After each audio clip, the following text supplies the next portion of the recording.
Learn how to save for railroad retirement without a 401k.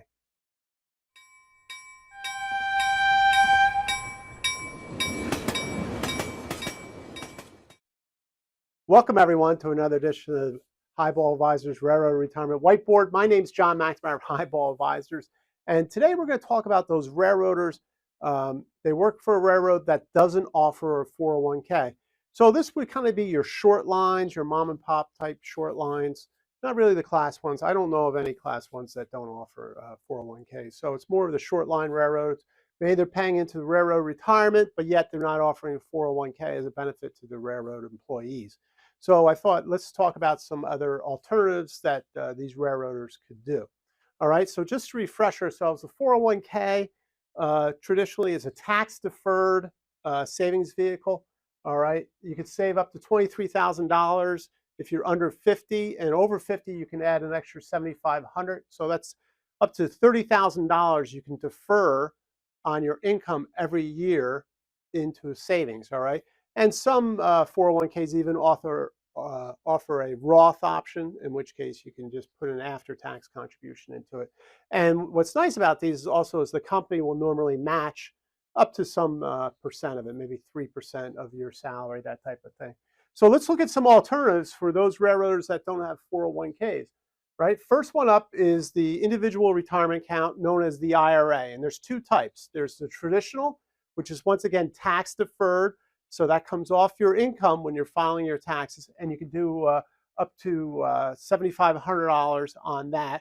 And over 50 is an extra $1,000. All right. And similar, the Roth IRA, which is another great vehicle, but that's an after-tax contribution. All right, so you pay the tax and then you put the money into your Roth, never to be taxed again. So it grows tax-free, and then when you take it out, it's tax-free. And how can you decide between the two of these? It's basically a tax, understand what your marginal tax rate is. So if you're in a higher tax bracket, normally you go tax deferred, lower tax bracket, you'll go into the Roth. All right, so that's kind of the way to think about it. Another option is just a straight brokerage account you could save for retirement. Put in, open up a brokerage account, put in after-tax money, let it grow in there, okay? However, when you take it out and you have gains, you'll have to pay capital gains tax on that, which is 15% is the capital gains tax on that. So that's another very good option, right? So what I would do is probably max out the IRA first, have additional funds, put it into a brokerage account. Really good strategy there. But let's look at some other options that you have. You have deferred annuities. You can look at that. I put it in red because I don't like annuities, especially a career railroader. Maybe if you're a railroader with 5 or 10 years, you could do annuity. But if you're a railroader with 20 plus years, annuities are not a great vehicle at all for you. All right, you can put an after-tax contribution in, grows tax-free. But once again, the expenses are really high. They can get up to 4% on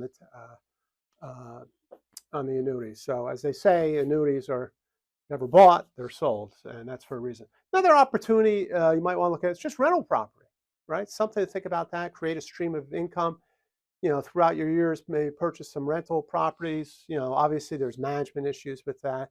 And, you got to get a good deal, all that. But that's another option to, create some additional income into retirement. And maybe start a small business, side hustle, so to speak.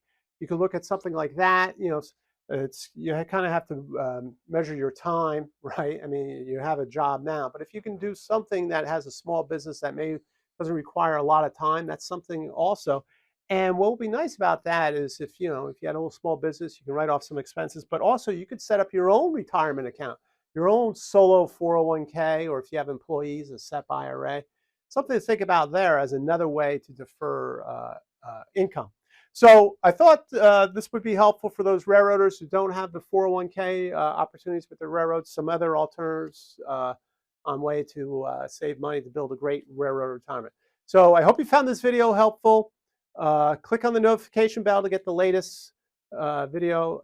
If you're at or near retirement and need help with planning for your retirement, go through my boarding for railroad retirement process. And until next time, everyone, please stay safe, stay on track, and take care. So long, everybody. Bye.